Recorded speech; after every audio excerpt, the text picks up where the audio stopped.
ഞങ്ങളും ക്രൂശിക്കപ്പെട്ട ക്രിസ്തുവിനെ പ്രസംഗിക്കുന്നു. ദൈവതിരുനാമത്തിന് മഹത്വം ഉണ്ടാകട്ടെ. എസ്രായേൽ പുസ്തകം 5-ാം അധ്യായം ആദ്യത്തെ വാക്യം വായിക്കാം. എന്നാൽ ഹഗ്ഗായി പ്രവാചകനും ഇദ്ദോവിൻ്റെ മകൻ സെക്കരിയാവുമെന്ന പ്രവാചകന്മാർ യഹൂദായിലും യെരുശലേമിലുമുള്ള യഹൂദന്മാരോട് തങ്ങളുടെ മേൽ വിളിക്കപ്പെട്ട ഇസ്രായേലിൻ്റെ ദൈവത്തിൻ്റെ നാമത്തിൽ പ്രവചിച്ചു. അങ്ങനെ ശേൽത്തിയേലിൻ്റെ മകനായ സെരുബ്ബാബേലും യോസദാക്കിൻ്റെ മകനായ യോശുവയും എഴുന്നേറ്റ് യെരുശലേമിലെ ദൈവാലയം പണിവാൻ തുടങ്ങി. ദൈവത്തിൻ്റെ പ്രവാചകന്മാർ അവരോടുകൂടി ഇരുന്നവരെ സഹായിച്ചു. ദൈവത്തിന് സ്തോത്രം. മുടങ്ങിപ്പോയ പണി ആരംഭിക്കുകയാണ്. സന്തോഷം. മുടങ്ങിപ്പോയ പണി ആരംഭിക്കുകയാണ്. 2 പ്രവാചകന്മാർ അതിന് ആവശ്യമുള്ള വചനം കൊടുത്തു. പ്രവാചകന്മാർ കൂടിയേ കഴിയൂ. ദൈവ ശബ്ദം കേട്ട ദൈവവചനം പ്രസ്താവിക്കുന്ന ദൈവത്തിൻ്റെ പ്രവാചകന്മാർ എല്ലാ ദേശങ്ങളിലും ഉണ്ടാകണം, എല്ലാ സഭകളിലും ഉണ്ടാകണം. എല്ലാ രംഗത്തും പ്രവാചകന്മാർ വേണം. സക്കരിയ പ്രവാചകനും ഹഗ്ഗായി പ്രവാചകനും പ്രവചിച്ചു. അവർ പ്രവചിച്ചത് ആ ജനത്തിന് ഉത്സാഹം വരാൻ വേണ്ടി, ഇനിയും പണി മുടങ്ങിക്കിടക്കാതെ പണി തുടർന്ന് നടത്താൻ വേണ്ടി, അതിനുവേണ്ടി പ്രവർത്തിക്കാനാണ് അവർ പ്രവചിച്ചത്. അന്ന് ശെയൽത്തീലിൻ്റെ മകനായ സെരുബ്ബാബേൽ ഒരു ഗവർണറായിട്ടുണ്ട്. അന്ന് യഹോസാദാക്കിൻ്റെ മകനായ യോശുവ ഒരു മഹാപുരുഷനായിട്ടുണ്ട്. അപ്പോൾ പുരോഹിതന്മാരും രാജകൊട്ടാരത്തിലെ ഗവർണറും പ്രവാചകന്മാരും ഈ 3 സമൂഹം യോജിച്ചു. ശ്രദ്ധിക്കണേ, ദൈവാലയത്തിൻ്റെ മുടങ്ങിക്കിടക്കുന്ന പണി തുടങ്ങണമെങ്കിൽ എല്ലാവരും യോജിക്കണം. പ്രവാചകന്മാരും പുരോഹിതന്മാരും തമ്മിൽ അടിച്ചാൽ പറ്റുകയില്ല. പ്രവാചകന്മാരോട് നീ പ്രവചിക്കണ്ട എന്ന് പറഞ്ഞാൽ പറ്റുകയില്ല. പുരോഹിതന്മാർ പറയും നീ പ്രവചിക്കേണ്ട, അരുളപ്പാടല്ല ഞങ്ങൾക്കാണുള്ളതെന്ന് പറയും. അങ്ങനെ വന്നാൽ പണി മുടങ്ങിപ്പോകും. പ്രവാചകനും പുരോഹിതനും രാജാവും എല്ലാം ഒരേ സ്വരത്തിൽ ഏകകണ്ഠമായി ദൈവത്തിൻ്റെ ആലയം പണി തുടങ്ങാനായിട്ട് ഉത്സാഹിപ്പിക്കണം. ദൈവത്തിൻ്റെ ആലയം പണി നടത്തണം. എന്താണ് പറഞ്ഞതിൻ്റെ അർത്ഥം നിങ്ങൾക്ക് മനസ്സിലാകുന്നോ? ഈ ആലയം ഇന്ന് ശൂന്യമായി കിടക്കുകയാണ്. ദൈവത്തിൻ്റെ ആലയം ശൂന്യമായി കിടക്കുന്നു. ഈ ആലയം തകർന്നു കിടക്കുന്നു. ഈ ആലയം പണിയണം. സഹോദരങ്ങളെ, നിങ്ങൾക്ക് തോന്നുന്നുണ്ടോ അങ്ങനെ എൻ്റെ ആലയം ശൂന്യമായി കിടക്കുന്നുവെന്ന്? അതല്ല, നിങ്ങൾക്കറിയാമോ ഈ ആലയത്തിൻ്റെ പുറമേയുള്ളതായ കെട്ടും മട്ടുമുണ്ട്, ആലയത്തിന് ഭിത്തിയുണ്ട്, വാതിലുണ്ട്, ശരിയാ, ഇതൊക്കെ ഉണ്ട്. പക്ഷേ ഈ ശരീരത്തിൽ ഉള്ളിൽ ആത്മാവ് നിർജ്ജീവമാണെന്ന് നിങ്ങൾക്കറിയാമോ? ആത്മാവ് ഇന്ന് ജീവനില്ലാതെ പൈശാചികൻ്റെ പിടിയിൽ ഞെരിഞ്ഞുകൊണ്ടിരിക്കുകയാണെന്ന് അറിയാമോ? സാത്താൻ നിങ്ങളെ പന്തടുകയാണെന്ന് നിങ്ങൾക്കറിയാമോ? സാത്താൻ നിങ്ങളെ പാവ കളിപ്പിക്കുകയാണെന്ന് അറിയാമോ? നിങ്ങളെ കൊണ്ടവൻ കോപിപ്പിക്കും, വീട്ടിൽ കലഹമുണ്ടാക്കിക്കും, മക്കൾ മാതാപിതാക്കൾക്കെതിരായി തിരിയും, അല്ല മാതാപിതാക്കൾ മക്കളെ ഓർത്ത് നെടുവീർപ്പിടും, കുടുംബത്തിൽ അലോഹ്യങ്ങളുണ്ടാകും, ഭാര്യയും ഭർത്താവും തമ്മിൽ ഭിന്നതയുണ്ടാകും. ഇതെല്ലാം പിശാചിൻ്റെ കെണികളാണെന്ന് നിങ്ങൾക്ക് മനസ്സിലാകുന്നുണ്ടോ? ചില ദൈവമക്കൾ പോലും മറ്റുള്ളവരെ കുറ്റം പറയുന്നു, മറ്റുള്ളവരെ ദുഷിക്കുന്നു. മറ്റുള്ള കുറ്റമാണ് അവർ കാണുന്നത്, സ്വന്തം കുറ്റം കാണുന്നില്ല. മറ്റുള്ള കുറ്റം കാണുന്നു, സ്വന്തം കുറ്റം കാണുന്നില്ല. സ്വന്തം സ്ഥിതി അറിയുന്നില്ല. സ്വന്തം ആത്മാവിന് ദാരിദ്ര്യം മനസ്സിലാക്കുന്നില്ല. ആത്മീയ സമ്പന്നന്മാരാണെന്ന് അവർ ധരിച്ചു വച്ചിരിക്കുന്നു. ആത്മീയമായി ഞാൻ എല്ലാം ഉണ്ടെന്ന് ധരിച്ചു വച്ചിരിക്കുന്ന വലിയൊരു അപകടമാണത്. അനേകരിന്ന് വാസ്തവത്തിൽ ആലയം പണി മുടങ്ങിക്കിടക്കുന്നു എന്നുള്ള കാര്യം അറിയുന്നില്ല. ആലയം ശൂന്യമായി കിടക്കുന്നു. സക്കരിയ പ്രവാചകനും ഹഗ്ഗായി പ്രവാചകനും ജനത്തെ ഉത്ബോധിപ്പിച്ചു. ദൈവത്തിന് സ്തോത്രം. നിങ്ങളിൽ നിന്ന് അനേകരെ പ്രവാചകന്മാരായി എഴുന്നേൽക്കണം. അനേകര്. ദൈവത്തിന് സ്തോത്രം. പ്രിയപ്പെട്ടവരെ, ഇന്ന് ശുശ്രൂഷ ചെയ്യുന്നവർ മാത്രമല്ല, അനേകം പേര് ശുശ്രൂഷകന്മാരായി എഴുന്നേൽക്കേണ്ടിയിരിക്കുന്നു. അനേകം പേര്. ഉദ്ദേശം ഒന്നേ ഉള്ളൂ, അനേകർ എഴുന്നേൽക്കണം. വരുംകാല തലമുറയിൽ കർത്താവിൻ്റെ വരവ് വരെയും വേല മുടങ്ങാതെ നടക്കണം. ഇത് ഏതെങ്കിലും ഒരാൾ മാറിയെന്നുള്ളത് വേല മാറാൻ പാടില്ല. ക്രിസ്തുവിൻ്റെ വേലയാണിത്. ക്രിസ്തുവിൻ്റെ വേല നടത്താൻ തന്നെ സമർപ്പിക്കുന്ന ചിലരെങ്കിലും ഉണ്ടാകണം. ഹഗ്ഗായി പ്രവാചനും സക്കരിയ പ്രവാചനും ക്രിസ്തുവിൻ്റെ വേലയ്ക്ക് വേണ്ടി, ജീവനുള്ള ദൈവത്തിൻ്റെ വേലയ്ക്ക് വേണ്ടി തങ്ങളെ തന്നെ സമർപ്പിക്കുകയുണ്ടായി, തങ്ങളെ തന്നെ വിട്ടുകൊടുക്കുകയുണ്ടായി. ദൈവത്തിന് സ്തോത്രം. പ്രിയപ്പെട്ടവരെ, എനിക്കറിയാൻ ചിലർ എല്ലാം മറന്ന് കർത്താവിൻ്റെ വേലയ്ക്ക് വേണ്ടി സമർപ്പിച്ചവരുണ്ട്. നമ്മുടെ കൂട്ടത്തിലുണ്ട്. എല്ലാം മറന്ന് കർത്താവിൻ്റെ വേലയ്ക്ക് വേണ്ടി സമർപ്പിച്ചവർ. മറ്റെന്തെല്ലാം മാറ്റി വെച്ചാലും യേശുവിൻ്റെ വേല എന്നുള്ളതിൽ നിർബന്ധമുള്ള ചില ആളുകളുണ്ട്. നല്ല ഭാഗ്യം. ദൈവത്തിന് സ്തോത്രം. എല്ലാം മാറ്റി വയ്ക്കുന്നു. ഒരു കാര്യവുമില്ല. എൻ്റെ യേശു അത് മാത്രം ചിന്ത. ദൈവത്തിന് സ്തോത്രം. പുരോഹിതനും പ്രവാചകനും യോജിക്കുകയാണ്. പുരോഹിതനും പ്രവാചകനും ഗവർണറുടെ കീഴിൽ യോജിച്ച് പ്രവർത്തിക്കുകയാണ്. ആ 3 നേതൃത്വങ്ങൾ യോജിക്കുകയാണ്. പ്രവാചക നേതൃത്വം, പുരോഹിത നേതൃത്വം, രാജകീയ നേതൃത്വം. രാജകീയ നേതൃത്വവും പുരോഹിത നേതൃത്വവും പ്രവാചക നേതൃത്വവും ഒത്തൊരുമിച്ച് പ്രവർത്തിക്കുകയാണ്. ആദ്യമകാലത്തെ ആ കാലഘട്ടത്തിലെ പ്രത്യേകതകൾ ഇന്ന് നാം ഏറ്റെടുക്കേണ്ടിയിരിക്കുന്നു. ഇന്ന് പ്രവചനമുണ്ട്, ധാരാളം പ്രവചനങ്ങളുണ്ട്. അനേകരെ വചനം കേൾക്കുന്നുണ്ട്. പക്ഷേ ഇന്ന് പുരോഹിതന്മാർ വിഘടിച്ച് നിൽക്കുകയാണ്. ദൈവത്തിൻ്റെ ശുശ്രൂഷക്കാർ വിഘടിച്ച് നിൽക്കുകയാണ്. ഇന്ന് ഭരണസ്ഥിരാ കേന്ദ്രം ഇന്ന് എതിരായി നിൽക്കുകയാണ്. എല്ലാം എതിരായിട്ട് നിൽക്കുകയാണ്. പക്ഷേ അത് പറഞ്ഞിരിക്കാൻ നമുക്ക് നേരമില്ലല്ലോ. നമുക്ക് എത്രയും വേല തീർക്കണ്ടേ. നമുക്ക് ഓരോരുത്തർക്കും ഒരു വേലയുണ്ട്. സ്തോത്രം. നമുക്ക് ഓരോരുത്തരുടെ വേലയും കർത്താവ് ചില വേലകൾ ഫലമേൽപ്പിച്ചിട്ടുണ്ട്. ഈ വേലകൾ നടത്താൻ നാം ഉത്സാഹിക്കേണ്ടിയിരിക്കുന്നു. എന്തെല്ലാം വേലയാണ് എനിക്ക് ചെയ്യാൻ പറ്റുന്നത്? ഒന്നാമത് വേണ്ടത്, വേല ചെയ്യുന്നതിന് ആദ്യം വേണ്ടത് വിശ്വാസമാണ്. വിശ്വാസം. ഇന്ന് അനേകം പേർക്ക് വിശ്വാസമില്ല. ദൈവത്തിലുള്ള വിശ്വാസം, പരിശുദ്ധാത്മാവിലുള്ള വിശ്വാസം, പരിശുദ്ധാത്മാവിൻ്റെ വചനത്തിലുള്ള വിശ്വാസം, പരിശുദ്ധാത്മാവിൽ നിന്ന് പ്രവർത്തിക്കുന്ന ദൈവമക്കളിലുള്ളതായ വിശ്വാസം ഇന്നത് നഷ്ടപ്പെട്ടു പോയിരിക്കുന്നു. വലിയ നഷ്ടമാണ്. ഞാൻ ഈ വചനം പറയുന്നു, നിങ്ങൾക്ക് എന്നിലൊരു വിശ്വാസമില്ലെങ്കിൽ നിങ്ങൾക്കൊന്നും കിട്ടുകയില്ല. എന്നെക്കുറിച്ചൊരു ബോധ്യം നിങ്ങൾക്കില്ലെങ്കിൽ നിങ്ങൾക്കൊന്നും കിട്ടുകയില്ല. അപ്പോൾ ഞാൻ പറയുന്നു, നിങ്ങളാരും പൈസ കൊണ്ടുവരേണ്ട, പൈസ തരേണ്ട, പൈസ സംഭാവന വിരിക്കുന്നില്ല എന്ന് ഞാൻ പറയുന്നു. അപ്പോൾ നിങ്ങൾ ചിന്തിക്കുക, സാറിങ്ങനെയൊക്കെ പറഞ്ഞാലും പൈസയൊക്കെ കൊടുത്താൽ മേടിക്കും എന്ന് നിങ്ങൾ ചിന്തിച്ചാൽ തീർന്നു കാര്യങ്ങൾ. ദൈവത്തിന് സ്തോത്രം. നിങ്ങൾക്കൊന്നും കിട്ടുകയില്ല. സഭാഭേദമില്ല, സമുദായ വ്യത്യാസമില്ല എന്ന് പറയുന്നു. സാറങ്ങനെയൊക്കെ പറയും. പക്ഷേ സാറിനും സഭയിൽ അകത്ത് ചില സഭകളോട് പ്രത്യേക താല്പര്യമുണ്ട്. അങ്ങനെ ചിന്തിച്ചാൽ നിങ്ങൾക്കൊന്നും കിട്ടുകയില്ല. നഷ്ടം നിങ്ങൾക്കാണ്, എനിക്കും നഷ്ടമാണ്. കാരണം ഞാൻ പറയുന്നതനുസരിച്ച് ഞാൻ നിന്നില്ലെങ്കിൽ ഞാനും പുറത്തായി പോകും. സ്തോത്രം. എൻ്റെ പ്രിയപ്പെട്ടവരെ, നിങ്ങൾക്ക് മനസ്സിലാകുന്നു, എനിക്ക് എൻ്റെ കർത്താവിന് പേടിയുണ്ട്, എൻ്റെ ദൈവത്തെ ഭയമുണ്ട്. ദൈവമെല്ലാം കാണുന്നു. ദൈവത്തിന് സ്തോത്രം. ഞാൻ രഹസ്യമായി നിങ്ങളോട് വളരെ ആരും അറിയാതെ രഹസ്യമായിട്ട് കുറച്ച് രൂപ അത്യാവശ്യമാണ്, നമ്മുടെ വേലയ്ക്ക് ആവശ്യമാണെന്ന് പറഞ്ഞാൽ മേടിച്ചാൽ കർത്താവിന് മുമ്പിൽ ചെന്ന് നിൽക്കുമ്പോൾ ഞാൻ എന്ത് മറുപടി പറയും? ഒരു ദിവസം ചെന്ന് നിൽക്കുമല്ലോ, ഒരു ദിവസം അവിടെ ചെന്ന് കർത്താവിൻ്റെ ഭാഗത്ത് മുട്ടുകുത്തുമല്ലോ, സർ മുഴങ്കാലും മടങ്ങുമല്ലോ. ദൈവത്തിന് സ്തോത്രം. ദൈവത്തിന് വലിയ നാമം മഹത്വപ്പെടട്ടെ. എനിക്ക് മനസ്സിലായി ഇതെല്ലാം മാറിപ്പോകുന്നതാണെന്ന്, ഇവിടെയുള്ള സ്വത്തെല്ലാം മാറിപ്പോകുന്നതാണെന്ന്, ഇന്നുള്ള ധനമെല്ലാം മാറിപ്പോകുമെന്ന്. ഇതെല്ലാം എന്നാണ് മാറിപ്പോകുന്നത് ആർക്കറിയാം? ആർക്ക് പ്രയോജനപ്പെടും? ആർക്കറിയാം? അറിഞ്ഞുകൂടാ. എൻ്റെ ദൈവത്തിന് സ്തോത്രം. പ്രിയപ്പെട്ടവരെ, ഞാൻ നിങ്ങൾ പറയട്ടെ, നിങ്ങളുടെ ജീവിതത്തിൽ ചില വ്യക്തമായ നിഷ്ഠകളും പ്രതിഷ്ഠകളും വേണം. സ്തോത്രം. വ്യക്തമായ സ്റ്റാൻഡ് വേണം നിങ്ങൾക്ക്. വ്യക്തമായ സ്റ്റാൻഡ്. എന്താണ് എൻ്റെ ജീവിതത്തിൽ ലക്ഷ്യം? എന്താണ് എൻ്റെ വേലയുടെ ലക്ഷ്യം? എന്താണ്? സ്തോത്രം. ദൈവത്തിന് വലിയ നാമം മഹത്വപ്പെടട്ടെ. ദൈവത്തിന് സ്തോത്രം.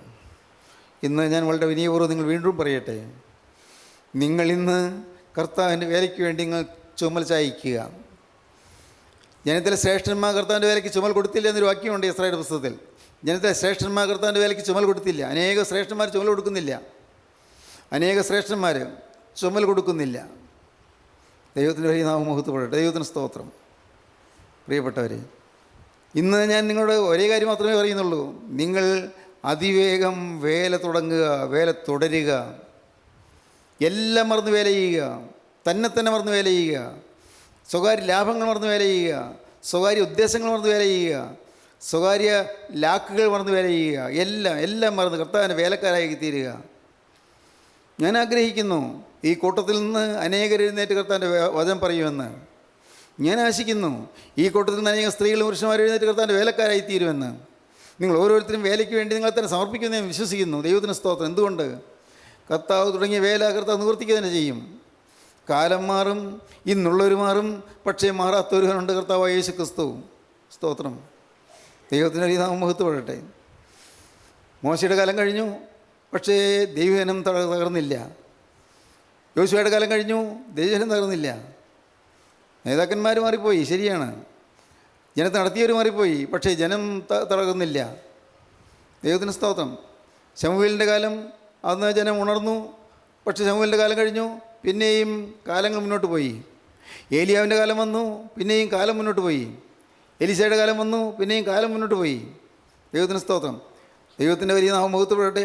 അത്യുന്നതൻ എല്ലാം കണ്ടുകൊണ്ട് എല്ലാം നിയന്ത്രിച്ചു കൊണ്ടിരിക്കുന്നു. ഞാൻ ദൈവത്തെ സ്തുതിക്കുന്നു. എല്ലാം കാണുന്നൊരു ദൈവം. പ്രിയപ്പെട്ടവരെ, നിങ്ങൾക്ക് ദൈവഭയം വേണം. എല്ലാം കാണുന്നൊരു ദൈവമുണ്ടല്ലോ, എന്നെ അറിയുന്നൊരു ദൈവമുണ്ടല്ലോ. 139 സംഘത്തിന് 1 വാക്യം വായിക്കുകയും 139 സംഘത്തിന് 1 വാക്യം നമുക്ക് പരിചയമുള്ള വാക്യമാണ്. യഹോവേ, നീ എന്നെ ശോധന ചെയ്ത് അറിഞ്ഞിരിക്കുന്നു. ഞാൻ ഇരിക്കുന്നതും എഴുന്നേൽക്കുന്നതും നീ അറിയുന്നു. എൻ്റെ നിരൂപണം നീ ദൂരത്തുനിന്ന് ഗ്രഹിക്കുന്നു. എൻ്റെ നടപ്പും കിടപ്പും നീ ശോധന ചെയ്യുന്നു. എൻ്റെ നിരൂപണം നീ ദൂരത്തുനിന്ന് ഗ്രഹിക്കുന്നു. ഞാൻ ചിന്തിക്കുന്നത്, ഞാൻ നിരൂപിക്കുന്നത്, എൻ്റെ മനസ്സിൽ കൂടി പോകുന്ന വിചാരങ്ങൾ, എൻ്റെ നിരൂപണം ദൂരത്തുനിന്ന് ഗ്രഹിക്കുന്നു. എൻ്റെ വഴികളൊക്കെയും നിനക്ക് മനസ്സിലായിരിക്കുന്നു. എൻ്റെ വഴികളൊക്കെയും നിനക്ക് മനസ്സിലായിരിക്കുന്നു. യഹോവേ, നീ മുഴുവനും അറിയാതെ ഒരു വാക്കും എൻ്റെ നാവിന്മേലില്ല. യഹോവേ, നീ മുഴുവൻ അറിയാതെ ഒരു വാക്കും എൻ്റെ നാവിന്മേലില്ല. നീ മുമ്പും പിമ്പും എന്നെ അടച്ച് മുമ്പും പിമ്പും എന്നെ അടച്ച് നിന്റെ കൈ എന്റെ മേൽ വെച്ചിരിക്കുന്നു. നിന്റെ കൈ എൻ്റെ മേൽ വെച്ചിരിക്കുന്നു. ഈ പരിജ്ഞാനം എനിക്ക് അത്യത്ഭുതമാകുന്നു. കർത്താവേ, ഈ അറിവ്, ഈ പരിജ്ഞാനം എനിക്ക് അത്യത്ഭുതമാകുന്നു. എനിക്ക് മനസ്സിലാകുന്നില്ല കർത്താവേ, ഈ പരിജ്ഞാനം എനിക്ക് അത്യത്ഭുതമാകുന്നു. അത് എനിക്ക് ഗ്രഹിച്ചുകൂടാതെ വണ്ണം ഉന്നതമായിരിക്കുന്നു. ഗ്രഹിച്ചുകൂടാതെ ഉന്നതമായിരിക്കും. നിത്യനായ ദൈവം എല്ലാം കണ്ടുകൊണ്ടിരിക്കുന്നൊക്കെ പറയുന്നത് എനിക്ക് മനസ്സിലാകുന്നില്ല കർത്താവേ. എല്ലാം കണ്ടുകൊണ്ടിരിക്കുന്നു. അന്ന് മോശയുടെ കാലം കണ്ട ദൈവം ഇന്ന് ജീവനുള്ള ദൈവം നമ്മെ ഓരോരുത്തരെയും കണ്ടുകൊണ്ടിരിക്കുന്നു. അന്ന് മരുഭൂമിയിൽ കൂടി പോയി ജനത്തെ കണ്ട ദൈവം നമ്മെയും കണ്ടുകൊണ്ടിരിക്കുന്നു. അന്ന് ജനത്തിന് മാറായിലെ കയ്പുവെള്ളം മധുരമാക്കി കൊടുത്ത ദൈവം നമ്മെയും കണ്ടുകൊണ്ടിരിക്കുന്നു. അന്ന് ജനത്തിന് മന്നായും കാടപക്ഷിയും കൊടുത്ത ദൈവം നമ്മെയും കണ്ട് നമ്മൾ പുലർത്തിക്കൊണ്ടിരിക്കുന്നു. കർത്താവെ, എനിക്ക് മനസ്സിലാകുന്നില്ല കർത്താവെ. എത്രയോ ഭൂഖണ്ഡങ്ങളുണ്ട്. ഈ ഭൂഖണ്ഡങ്ങളിലൊക്കെയും എല്ലാവരെയും നീ കണ്ടുകൊണ്ടിരിക്കുന്നു.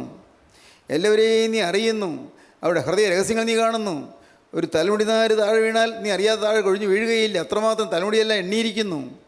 കർത്താവ്, ഈ പരിജ്ഞാനം എനിക്ക് അത്യത്ഭുതമാകുന്നു. എനിക്ക് മനസ്സിലാകാതെ അത്യത്ഭുതമായ പരിജ്ഞാനമാണ്. ഈ പരിജ്ഞാനം എനിക്ക് അത്യത്ഭുതമാകുന്നു. അതെനിക്ക് ഗ്രഹിച്ചുകൂടാതെ വണ്ണം ഉന്നതമായിരിക്കുന്നു. ഈ പരിജ്ഞാനം എനിക്ക് ഗ്രഹിച്ചുകൂടാതെ ഉന്നതമായിരിക്കുന്നു. നിന്റെ ആത്മാവിനെ വിളിച്ച് ഞാൻ എവിടേക്ക് പോകും? കർത്താവേ, നിന്റെ ആത്മാവിനെ വിളിച്ച് ഞാൻ എവിടേക്ക് പോകും? തിരുസന്നിധി വിട്ട് ഞാൻ എവിടേക്ക് ഓടും? തിരുസന്നിധി വിട്ട് ഞാൻ എവിടേക്ക് ഓടും? ഞാൻ സ്വർഗത്തിൽ കയറിയാൽ നീ അവിടെ ഉണ്ട്. സ്വർഗത്തിൽ കയറിയാൽ നീ അവിടെ ഉണ്ട്. പാതാളത്തിൽ എന്റെ കിടക്ക വിരിച്ചാൽ നീ അവിടെ ഉണ്ട്. പാതാളത്തിൽ എന്റെ കിടക്ക വിരിച്ചാൽ നീ അവിടെയുണ്ട്. ഞാൻ ഉഷസ്സിൻ ചിറക് ധരിച്ച് സമുദ്രത്തിന്റെ അറ്റത്ത് ചെന്ന് പാർത്താൽ അവിടെയും നിന്റെ കൈ എന്നെ നടത്തും. സമുദ്രങ്ങൾക്കപ്പുറം ഞാൻ ചെന്ന് പാർത്താൽ അവിടെയും നിന്റെ കൈ എന്നെ നടത്തും. നിന്റെ വലം കൈ എന്നെ പിടിക്കും. നിന്റെ വലം കൈ എന്നെ പിടിക്കും. ഇരുട്ടയനെ മൂടിക്കളയട്ടെ. പറയുകയാണ്, ഇരുട്ടനെ മൂടിക്കളയട്ടെ എന്ന് പറഞ്ഞാലോ? വെളിച്ചവന്റെ ചുറ്റും രാത്രിയായി തീരട്ടെ എന്ന് ഞാൻ പറഞ്ഞാൽ, വെളിച്ചവന്റെ ചുറ്റും രാത്രിയായി തീരട്ടെ എന്ന് ഞാൻ പറഞ്ഞാലോ? ഇരുട്ട് പോലും നിനക്ക് മറവായിരിക്കയില്ല. ഇരുട്ട് പോലും നിനക്ക് മറവായിരിക്കയില്ല. രാത്രി പകൽ പോലെ പ്രകാശിക്കും. രാത്രി പകൽ പോലെ പ്രകാശിക്കും. ഇരുട്ടും വെളിച്ചവും നിനക്ക് ഒരുപോലെ തന്നെ. ഇരുട്ടും വെളിച്ചവും നിനക്ക് ഒരുപോലെ തന്നെ. കർത്താവേ, നിനക്ക് ഇരുട്ടും വെളിച്ചം ഒരുപോലെ തന്നെയാണ്. നിനക്ക് വ്യത്യാസമില്ല. എല്ലാം നീ കണ്ടുകൊണ്ടിരിക്കുന്നു. എൻ്റെ സഹോദരങ്ങളെയെല്ലാം കാണുന്നൊരു ദൈവം, നിത്യനായ ദൈവം, തൻ്റെ വേല നടത്തുവാൻ ആഗ്രഹിക്കുന്നൊരു ദൈവം, ഈ സത്യങ്ങൾ വിളിച്ചു പറയാൻ ആത്മാക്കളെ തേടും ദൈവം. ദൈവയോധനത്തിൻ്റെ സത്യങ്ങൾ ജനത്തിന് പറഞ്ഞു കൊടുക്കുവാൻ തക്കവണ്ണം അനേകരെ ഉണർത്താൻ കർത്താവ് ആഗ്രഹിക്കുന്നു. അന്ന് ഹഗ്ഗായി പ്രവാചനും സെഖര്യാ പ്രവാചനും ജനത്തെ ഉണർത്തി. ദൈവത്തിന് സ്തോത്രം. ഹഗ്ഗായി പ്രവാചനും സെഖര്യാ പ്രവാചനും ജനത്തിന് ഉപദേശം കൊടുത്തു, പ്രബോധനം കൊടുത്തു, അവർക്ക് ആവശ്യമുള്ള പ്രവചനം കൊടുത്തു. എങ്ങനെയും അവരുടെ ആലയം പണിയുന്നതിന് വേണ്ടി അവരെ ഉത്സാഹിപ്പിച്ചു. ദൈവത്തിന് സ്തോത്രം. ഇന്ന് പ്രവാചകന്മാർ കുറഞ്ഞു പോയിരിക്കുന്നു. യഹോവയെ രക്ഷിക്കണമേ, ഭക്തന്മാർ ഇല്ലാതെ പോകുന്നു. വിശ്വസ്തന്മാർ മനുഷ്യത്വന്മാരിൽ കുറഞ്ഞു പോയിരിക്കുന്നു. വിശ്വസ്തന്മാരില്ല. വേലക്കാരുണ്ട്, പക്ഷേ വിശ്വസ്തരല്ല. ദൈവത്തിന് സ്തോത്രം. വേലക്കാരുണ്ട്, കയ്യിൽ കിട്ടിയ വചനം വിശ്വസ്തമായി കൈകാര്യം ചെയ്യുന്നില്ല. സ്തോത്രം. നിങ്ങളുടെ കയ്യിൽ ഒരു 100 രൂപ കിട്ടി, അത് വിശ്വസ്തമായി കൈകാര്യം ചെയ്യുന്നില്ല. പൈസയല്ലേ പറഞ്ഞത്. കർത്താവിൻ്റെ ഒരു വചനം നിങ്ങൾക്ക് കിട്ടി, ഒരാളെക്കുറിച്ച് പറഞ്ഞു കൊടുക്കേണ്ടതായ കാര്യം നിങ്ങൾക്ക് കിട്ടി. പക്ഷേ ഞാനത് പറഞ്ഞാൽ വെറുതെ ആൾക്ക് ഇടർച്ച വരുമോ, വേണ്ട മിണ്ടണ്ട എന്ന് വിചാരിക്കുന്നത് അത് വിശ്വസ്തയല്ല, അവിശ്വസ്തതയാണ്. ദൈവത്തിന് സ്തോത്രം. മുഖം നോക്കാതെ പറയാനുള്ള ആ ഒരു പ്രാഗൽഭ്യം നമുക്ക് വേണം. മുഖം നോക്കാതെ, ആരുടെയും മുഖം നോക്കാതെ, ആരിൽ നിന്നും പ്രതീക്ഷിക്കാതിരുന്നാൽ മുഖം നോക്കാതെ പറയാം. ആരുടെയെങ്കിലും പിൻബലം എനിക്ക് വേണമെന്ന് വരുമ്പോഴാണ് മുഖം നോക്കി പോകുന്നത്. ആരുടെയെങ്കിലും ഒത്താശ എനിക്ക് വേണമെന്ന് വരുമ്പോഴാണ് മുഖം നോക്കി പോകുന്നത്. ആരിൽ നിന്നും ഒന്നും പ്രതീക്ഷിക്കുന്നില്ലെങ്കിലോ ആരുടെയും മുഖം നോക്കേണ്ട ആവശ്യമില്ല. എനിക്ക് പ്രശംസ വേണ്ട, എനിക്ക് ആരുടെയും മാനം വേണ്ട, ആരുടെയും ബഹുമതി വേണ്ട, ആരുടെയും റെക്കഗ്നീഷൻ വേണ്ട. എങ്കിൽ നമുക്ക് ധൈര്യമായി പറയാം, വിശ്വസ്തരായിരിക്കണം. ഇന്ന് അനേകർ അവിശ്വസ്തരാണ്. വേലക്കാരാണ്, പ്രവർത്തിക്കുന്നവരാണ്, പക്ഷേ വിശ്വസ്തയോടെ വചനം കൈകാര്യം ചെയ്യുന്നില്ല. സ്വർഗത്തിൽ നിന്ന് കിട്ടുന്നതായ വചനം വിശ്വസ്തയോടെ എല്ലാവർക്കും പങ്കിട്ട് കൊടുക്കണം. സ്വർഗത്തിൽ നിന്ന് കിട്ടുന്നതായ അപ്പം എല്ലാവർക്കും പങ്കിട്ട് കൊടുക്കണം. സ്വർഗത്തിലെ അപ്പമാണ് അത്. ചിലർക്ക് കൊടുക്കുന്നത്, ആ അപ്പം കൊടുക്കുമ്പോൾ ചിലർക്ക് ശാസനയാണ്, ചിലർക്കത് ശിക്ഷണമാണ്, ചിലർക്ക് ഉള്ളു നോവുന്ന രീതിയിലാണ് പറയുന്നത്. പക്ഷേ അതെല്ലാം നന്മയ്ക്കായിട്ട് തീരും, നന്മയ്ക്കാക്കി തീർക്കും. സ്തോത്രം. പ്രിയപ്പെട്ടവരെ, ഞാൻ പറയുന്നതിൻ്റെയൊക്കെ പൊരുൾ നിങ്ങൾക്ക് മനസ്സിലാകുന്നുണ്ടോ? കരുണയുള്ള കർത്താവ് ഇന്ന് ഈ തലമുറയിൽ അത്ഭുതം പ്രവർത്തിക്കാൻ ആഗ്രഹിക്കുന്നു. അത് നിങ്ങളിൽ നിന്നുണ്ടായി നടത്താൻ കർത്താവ് ആഗ്രഹിക്കുന്നു. ഇന്ന് ഈ വാക്കുകളെ കേട്ടുകൊണ്ട് ഇവിടെ ഇരിക്കുന്നവർ മാത്രമല്ല, നാനാ ദേശങ്ങളിൽ നിന്ന് കേൾക്കുന്ന ദൈവമക്കൾ ഓരോരുത്തരും നിങ്ങളിൽ നിന്നുകൊണ്ട് കർത്താവ് ചിലതെല്ലാം പ്രവർത്തിക്കാൻ ആഗ്രഹിക്കുന്നുണ്ട്. നിങ്ങൾക്ക് വിട്ടുകൊടുക്കാൻ പറ്റുമോ? നിങ്ങളെ തന്നെ. ദൈവത്തിന് സ്തോത്രം. ഹഗ്ഗായി പ്രവാചനം വിട്ടുകൊടുത്തതുപോലെയും സെഖര്യാ പ്രവാചനം വിട്ടുകൊടുത്തതുപോലെയും നിങ്ങൾ തന്നെ വിട്ടുകൊടുക്കാൻ തയ്യാറാകുമോ? ഹഗ്ഗായി പ്രായം ചെന്നൊരു പ്രവാചകനാണ്, സെഖര്യാവ് യുവാവായ പ്രവാചകനാണ്. യുവാവായാലും ശരി, വൃദ്ധനായാലും ശരി, കർത്താവിൻ്റെ വചനം പറയാൻ വ്യത്യാസമില്ല. ഒരു മയമില്ലാതെ പറഞ്ഞുകൊള്ളുക. ദൈവത്തിന് സ്തോത്രം. വളരെ വ്യക്തമായി പറഞ്ഞുകൊള്ളുക. ഹഗ്ഗായി പ്രവാചകൻ്റെ പുസ്തകത്തിൽ 4 കാര്യങ്ങൾ നമുക്ക് പഠിക്കാനുണ്ട്. 4 കാര്യങ്ങൾ ദൈവത്തിന് സ്തോത്രം. നമുക്ക് വായിക്കാം. ഹഗായി പ്രവാചകൻ്റെ പുസ്തകം എടുക്കുക. ഹഗായി പ്രവാചകൻ്റെ പുസ്തകം 1-ാം അധ്യായത്തിൻ്റെ ആദ്യത്തെ വാക്യങ്ങൾ വായിക്കാം. ദാര്യാവേശ് രാജാവിന് 2-ാം ആണ്ട് 6-ാം മാസം 1-ാം തീയതി യഹോവയുടെ അരുളപ്പാട് ഹഗ്ഗായി പ്രവാചകൻ മുഖാന്തരം യഹൂദാ ദേശാധിപതിയായി ശേത്തിയേലിൻ്റെ മകനായ സെരുബ്ബാബേലിനും മഹാപുരോഹിതനായി യഹോസാദാക്കിൻ്റെ മകനായ യോശുവയ്ക്കും ഉണ്ടായതെന്തെന്നാൽ, സൈന്യങ്ങളുടെ യഹോവ ഇപ്രകാരം അരുളി ചെയ്യുന്നു, യഹോവയുടെ ആലയം പണിവാനുള്ള കാലം വന്നിട്ടില്ലെന്ന് ഈ ജനം പറയുന്നുവല്ലോ.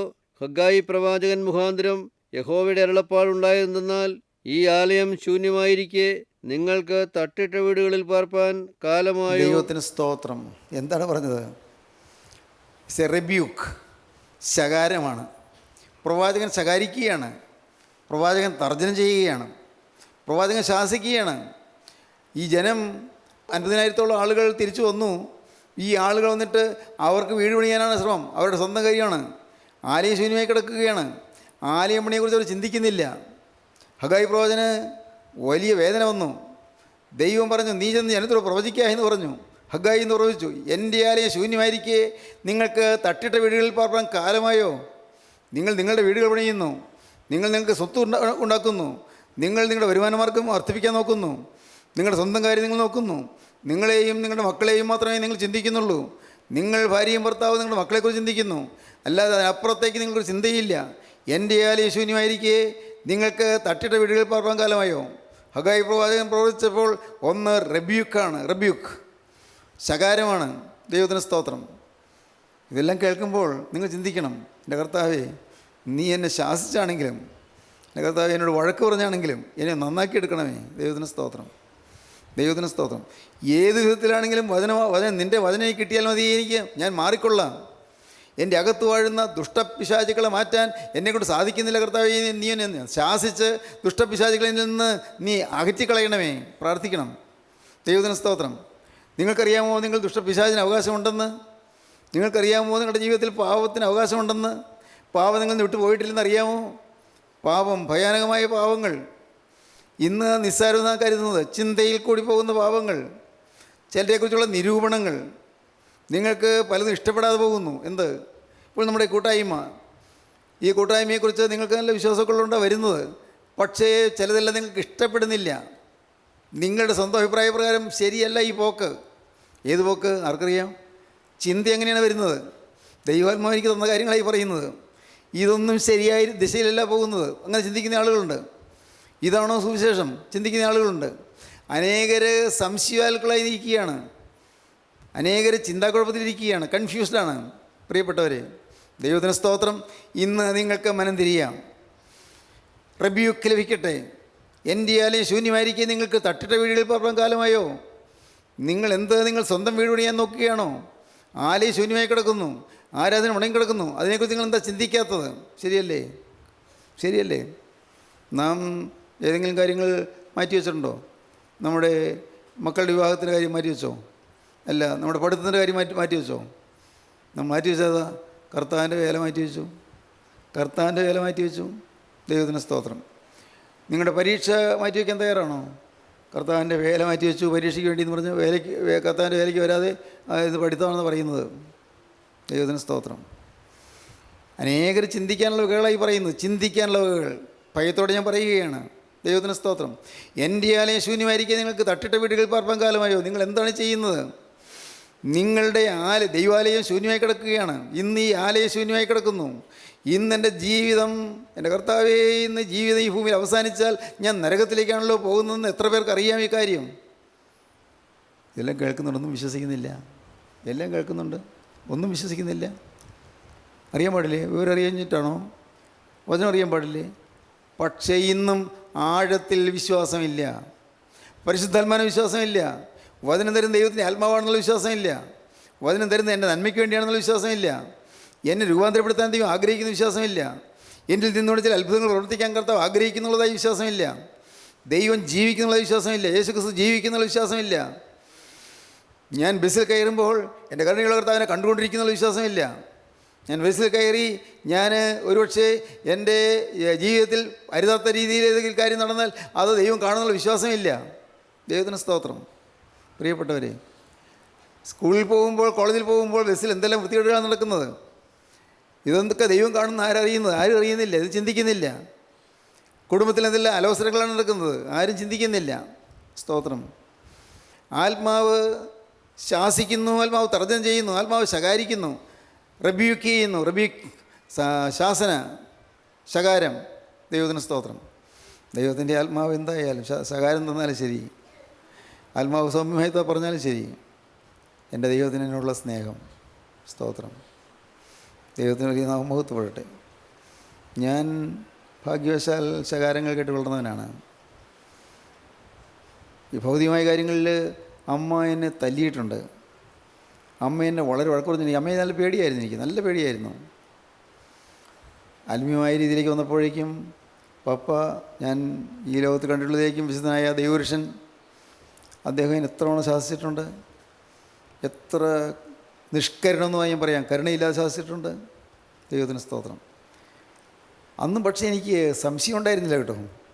ഇതെൻ്റെ കർത്താവ് എന്നെ കാണുന്നതാണെന്ന് എനിക്ക് നല്ല ഉറപ്പുണ്ടായിരുന്നു. എന്നെ കാണുന്നത് അങ്ങനെയാണ്, അതെനിക്ക് സംശയമില്ല, ഒരു സംശയം ഉണ്ടായിട്ടില്ല. ദൈവത്തിന് സ്തോത്രം. എൻ്റെ യേശു എന്നെ എങ്ങനെയാണ് കാണുന്നത് എനിക്ക് നല്ല ഉറപ്പുണ്ടായിരുന്നു. പപ്പ അത് പറഞ്ഞാൽ ഉറപ്പ്, അത് സത്യം. പക്ഷേ എനിക്ക് മനസ്സിലാകുന്നില്ലായിരിക്കാം, മനസ്സിലാകുന്നില്ലെങ്കിലും അത് സത്യം സത്യം സത്യം ഉറപ്പായിരുന്നു. അതുകൊണ്ട് പെട്ടെന്ന് എന്നെ യഥാസ്ഥാനപ്പെടുത്തിയിട്ടുണ്ട്. പെട്ടെന്ന്, അത് നേരം കഴിയുന്നതിന് മുമ്പ് എന്നെ യഥാസ്ഥാനപ്പെടുത്തി. കാരണം എനിക്ക് കാര്യം മനസ്സിലായി, പിടികിട്ടി, ഉടനെ തന്നെ എൻ്റെ തെറ്റ് മനസ്സിലായി, ഉടനെ എന്നെ യഥാസ്ഥാനപ്പെടുത്തി. ദൈവത്തിന് സ്തോത്രം. ഇന്നത്തെ ചിന്തകൾ ഞാനിവിടെ നിർത്തട്ടെ. പ്രിയപ്പെട്ടവരെ, നിങ്ങൾക്കിന്ന് ഒരു പുതിയ തീരുമാനമെടുക്കാം. ആലയം പണി തുടങ്ങണം. ആലയം പണി തുടങ്ങണം. മുടങ്ങിക്കിടക്കുന്ന ആലയം പണി തുടങ്ങണം. അതിന് പ്രവാചകന്മാരുടെ വാക്ക് കേൾക്കണം, വചനം കേൾക്കണം. ഇന്നൊരു തീരുമാനം എടുക്കുക. കർത്താവേ, ഈ ആലയം പണി ഇന്ന് മുടങ്ങിക്കിടക്കുകയാണ്, ഞാൻ ഇന്ന് വീണ്ടും ആലയം പണി ഞാൻ തുടങ്ങുന്നു. ദൈവമേ, പ്രവാചകന്മാരുടെ വാക്ക് ഞാൻ കേൾക്കും, വിശ്വസിക്കും. കർത്താവേ, ഞാൻ പുതിയ സൃഷ്ടിയായി ജീവിക്കും. തീരുമാനം എടുക്കാമോ? ദൈവത്തിന് സ്തോത്രം. നമുക്ക് പ്രാർത്ഥിക്കാം. കരുണയുള്ള കർത്താവേ, ഈ നല്ല ദിവസത്തിനായി ഞങ്ങൾ നിന്നെ സ്തുതിക്കുന്നു, ഞങ്ങൾ നിന്നെ സ്തോത്രം ചെയ്യുന്നു. ഈ മക്കളെല്ലാം എൻ്റെ കർത്താവേ ഒന്ന് തുടരണമേ. കർത്താവേ, അവിടുത്തെ അത്ഭുതകരമായ കരസ്പർശനമേറ്റ് ഓരോരുത്തരും രൂപാന്തരം പ്രാപിക്കാൻ തക്കവണ്ണം പരിശുദ്ധാത്മാവയോട് പ്രവർത്തിക്കണമേ. ജീവനുള്ള ദൈവമേ, അവിടെ നിന്ന് എഴുന്നള്ളി വരണമേ. എല്ലാവരെയും അനുഗ്രഹിക്കണമേ. എല്ലാവരെയും നിൻ്റെ രണ്ടാമത്തെ വേണ്ടി ഒരുക്കണമേ. യേശു ക്രിസ്തുവിൻ്റെ പരിശുദ്ധമായ നാമത്തിൽ പ്രാർത്ഥിക്കുന്ന കൃപയോടെ കേൾക്കണമേ. ആമീൻ.